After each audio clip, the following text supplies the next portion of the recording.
Hello, magandang gabi sa inyong lahat. So, ah, ano muna no, sorry muna do sa pre-show shoutout. Hindi ito pre-show shoutout. Meron lang akong nabasang comment. Pero shoutout po sa lahat, 'di ba? Hindi ko muna maisa-isa kasi magulo pa isip ko eh.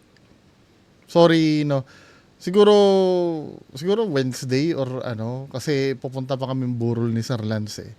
Pero meron kasi ako nabasa dito.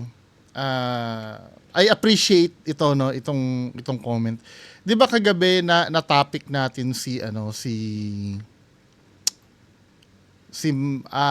yung nagpapagamit sorry, nagpapagamot sa papel si Nanay Belia, yung manggagamot na matanda na gaganon ka ng papel then malalaman niya kung anong sakit mo.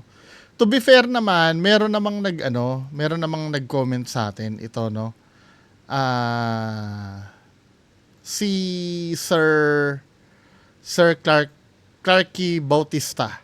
Salamat Sir Clarky Bautista. Ang sabi ni Sir Clarky Bautista, no? Share ko lang boss bungo. Nakalimutan ko yung taon pero may time paggising ng anak ko, bigla na tabingi yung binti niya. Yung isa mataas, yung isa malaki. Sobrang tabingi talaga. Dinala namin dyan kay Nanay Belia. Nakailang balik kami, imagine Manila pa kami, nakamotor lang.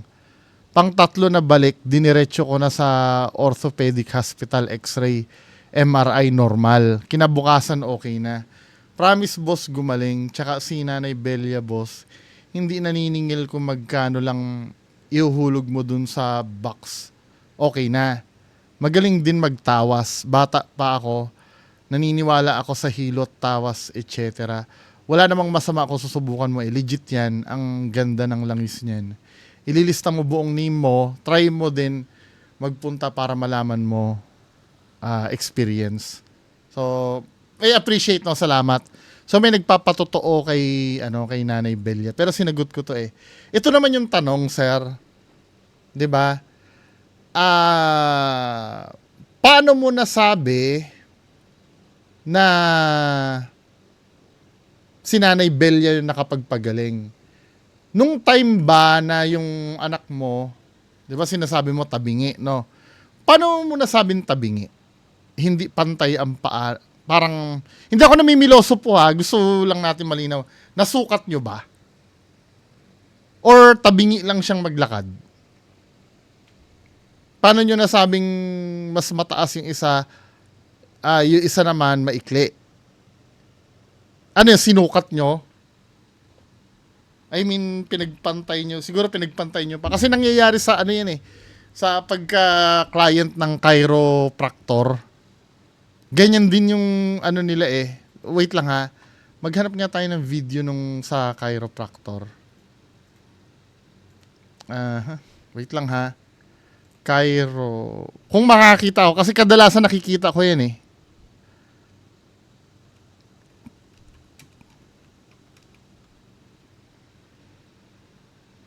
Merong ginagawa sila na sinusukat nila yung paa.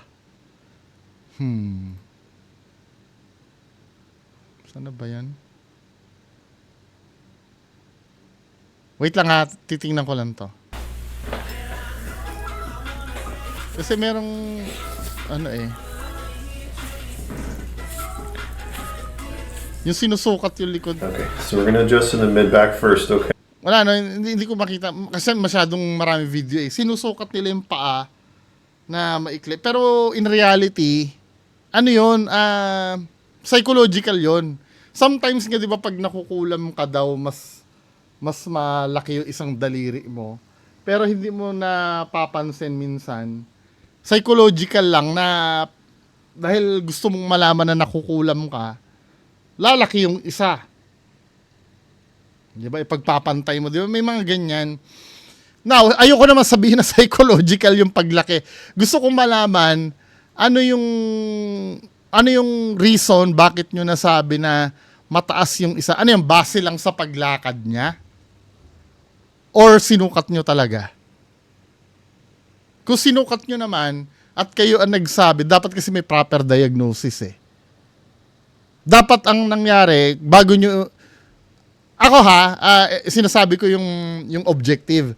Bago nyo sabihin siguro na naggumaling siya sa kay Nanay Belia, dapat meron kayong x-ray na una na may mali talaga dun sa anak nyo.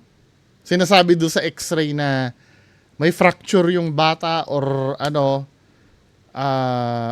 may fracture yung bata or basta may nagsasabi na papel na yung bata talaga na diagnose na may mali talaga sa buto. 'Di ba? Now, hindi naman porket na diagnose na may mali sa buto ay hindi na siya gagaling ng kusa. Ako nga nadurog yung tuhod ko dito eh. Pero sabi ng doktor gagaling daw ng kusa eh. Yung mga mild dislocation naman nakukuha naman sa hilot 'yon. 'Di ba? Nakukuha din sa hilot 'yon, may mga YouTube videos na ano eh, yung nagba-basketball na dislocate yung or na disgrasya na dislocate yung shoulder, na ibabalik nila. Hindi na kailangan ng surgery, basta or kahit mild na hilot lang. 'Di ba? Now, hindi ko kasi ma-assume kung diagnose ba talaga na tabingi yung binti nung anak mo or dahil may masakit lang siguro, hindi lang talaga makalakad ng maayos yung anak mo. 'Di ba? Now, kung sasabihin mo na, 'di ba, nagpabalik-balik kayo kay Nanay Bella, then diniretso mo na sa orthopedic hospital and X-ray, MRI, normal naman pala. Kasi sometimes, no, may mga time na pwede kasing mangyari yung litid yung may problema, hindi naman mismong buto, litid na may problema, nag-heal na. May tinatawag kasi na ano eh, na may dalawang magkaiba eh. May tinatawag na sprain. Ano ba yung sprain? Sprain.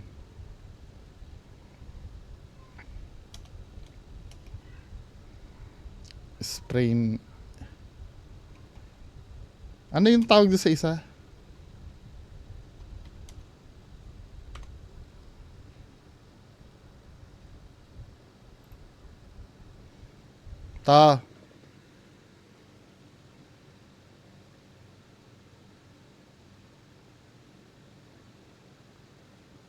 May tinatawag kasi na sprain at strain.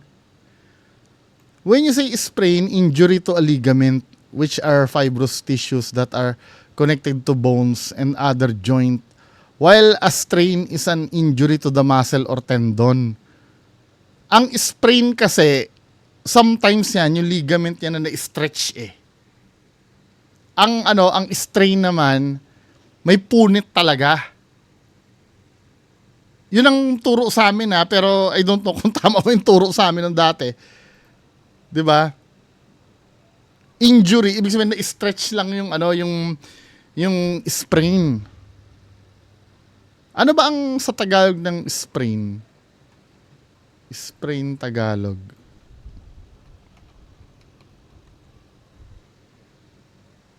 Bukit daw, mapilayan. Pero walang specific na Tagalog eh. Ang sprain, na-stretch yun eh, na injury. Ang strain naman, napunit. Yung sprain kasi, gumagaling talaga yon. Minsan nga 2 days, magaling na yun eh. Depende sa extent ng sprain. Ang strain ang mahirap, yun yung may punit talaga sa litid. Minsan, sinasurgery yun, or minsan, gumagaling din, kaya lang mas matagal. Kaya gusto kong malaman, baka mamaya kasi itong sa anak may sprain lang na temporary na gumagaling. Kaya by the time kasi ilang beses mo nang dinala, 'di ba? Nakailang balik ka kamo, baka during the time na bumabalik kayo kay Nanay Bella gumagaling na yung sprain ng anak mo. Kaya nung in-X-ray na 'yan, magaling na. 'Di ba? Hindi naman kasi na-diagnose ko anong problem sa anak mo eh. Parang ganito yan, no? Parang ganito yan. Let's say, halimbawa, nilalagnat ako. Ang lagnat kasi, pagka halimbawa nilalagnat ka dahil may sipon ka, kusang nagsusubside talaga yan, kahit hindi mo gamutin. Kusang nawawala ang lagnat pag dulot ng sipon. Kasi, pwede kasi mangyari, halimbawa, nilalagnat ako, may sakit ako ngayon, punta ako kay Nanay Bella, After ko kay Nanay Belia, pagdating sa gabi, gumaling na ako. Sasabihin ko, ikikredit ko kay Nanay Belia yon na gumaling ako nung ginamot ako ni Nanay. Where in reality, talaga namang gagaling at gagaling talaga yung lagnat ko pagkagaling sa ganun. Feeling ko ganun ang nangyari sa anak mo eh. Dahil kung halimbawa kung totoo na nakakagamot si Nanay Belia, ako, bilang skeptic isang puntahan mo lang dyan, mapapagaling ka niya, ba't kailangan bumalik-balik ka pa? Di ba? Yung paggaling, walang problema doon, okay yon. Kaya lang ang question dito, si Nanay Belia ba talaga nagpagaling doon? O kusang gumaling yung sa anak mo? Di ba? Now, may tinatawag kasi tayong hypochondriasis naman eh. Di ba? Ano ba yung hypochondriasis? Ito scientific din naman ito. Hypochondriasis.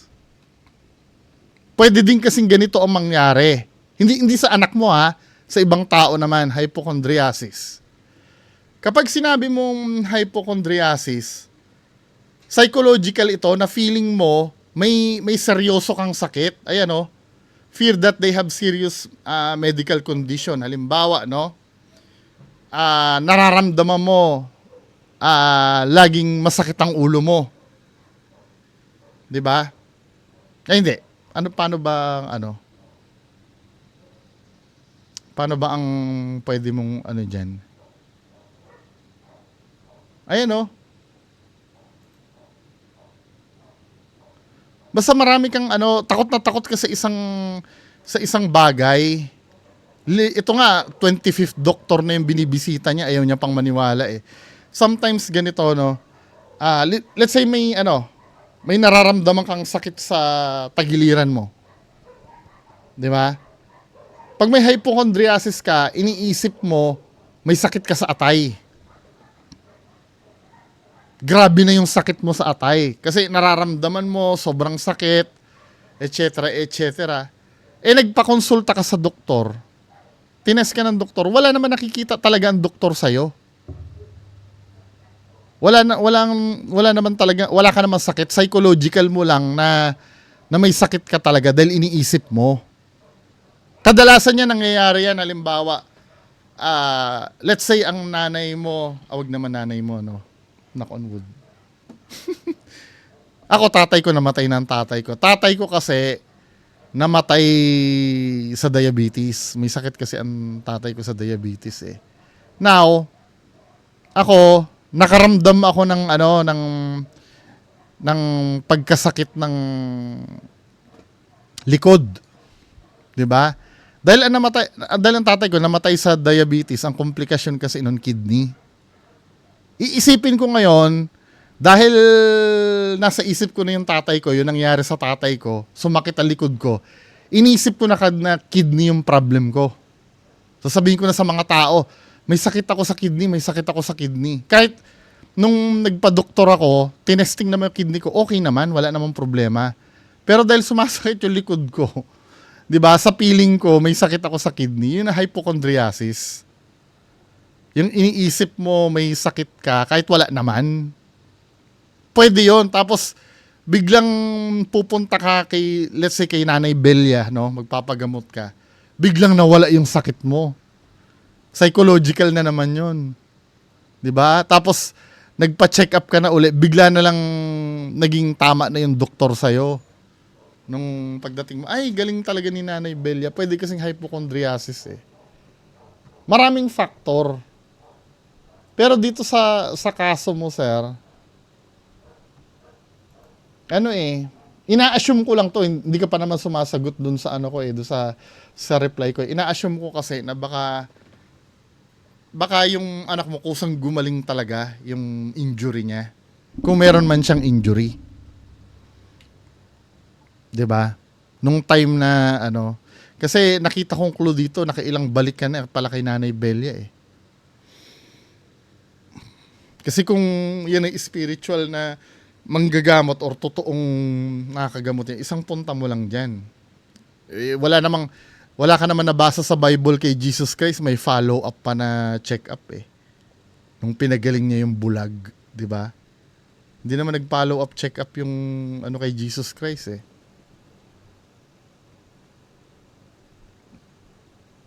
Yun lang naman na sa akin. Pero ito sinabi, sige, no? Yung sinabi mo na try nyo din magpunta para malaman mo experience. Kaya lang hindi ako sasalang. Kapag ako kasi ang sumalang, pwede kasi maging bias ako eh. Kahit na, let's say, pinapagaling na ako ni Nanay Belia, dahil hindi ako naniniwala, pwede kong panindigan na hindi ako gumagaling. Ganito, sige, papayag naman ako dito.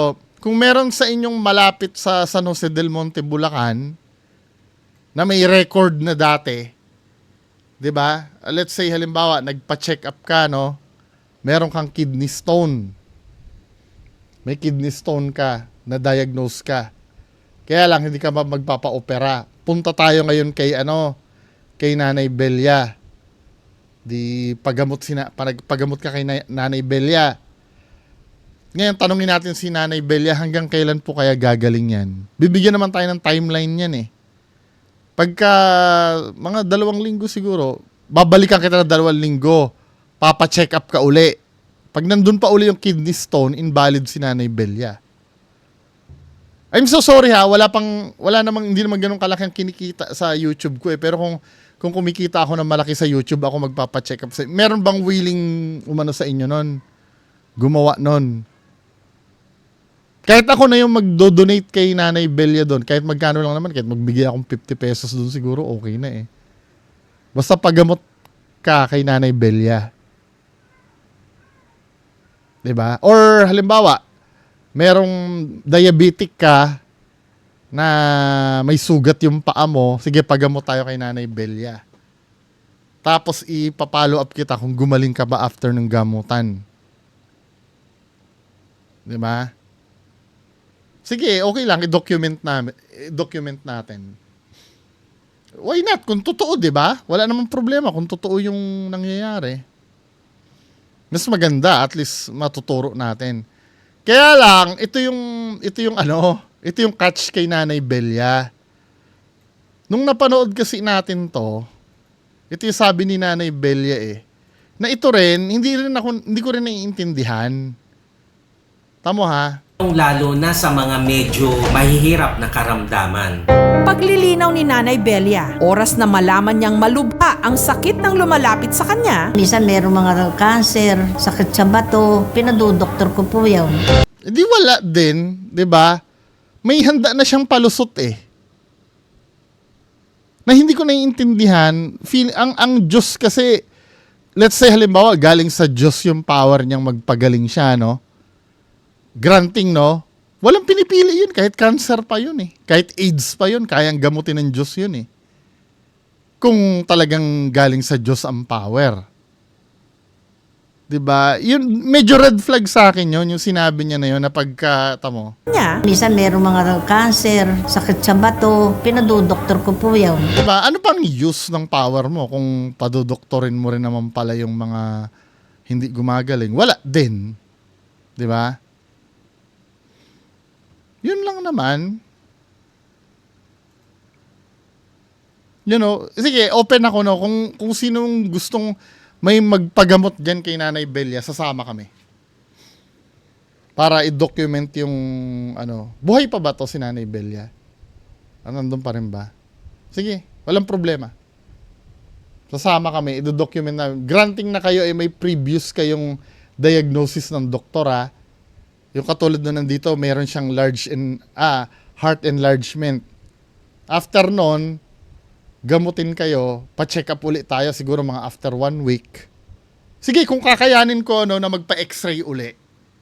Pa-x-ray uli tayo. Kung pag nagbago, yung ikumpara natin, dating enlarge yung heart mo, then after magamot ka ni Nanay Belia, ikumpara natin kung hindi na enlarge yung heart mo, himala yun. Sige, ako pa magpo-promote dito kay Nanay Belia. Yung mga may enlarged heart dyan, sige, PM nyo ako. Dapat meron kayong papel, no, na diagnosis. Magkano lang naman yata yung x-ray, yung chest x-ray ng sa ospital, 'di ba? Wala pa naman siguro 500 yun. Sige, kakayanin. Yung mga may heart enlargement yan, ha. Now, pagka hindi gumaling, I'm so sure may yung mga naniniwala kay Nanay Belia, may sasabihin na naman niya, kasi hindi ka naniniwala, kasi kulang ka sa pananampalataya. Tandaan nyo ha, hindi pwedeng dahilan yung kulang sa pananampalataya. Kasi may apostol din si Jesus Christ na kulang sa pananampalataya yung pinahawak niya sa sa butas sa kamay niya, 'di ba? Si Tomas ba 'yon? Anyway, yun lang naman ang masasabi natin. 'Di ba? Kung sinong gusto mag-volunteer. Basta malapit lang. Wala po akong kotse para sunduin kayo sa bahay, Basta kung kaya nyo lang naman. Anyway, yan lang po muna, proceed tayo sa main content natin mamayang gabi. Bye-bye.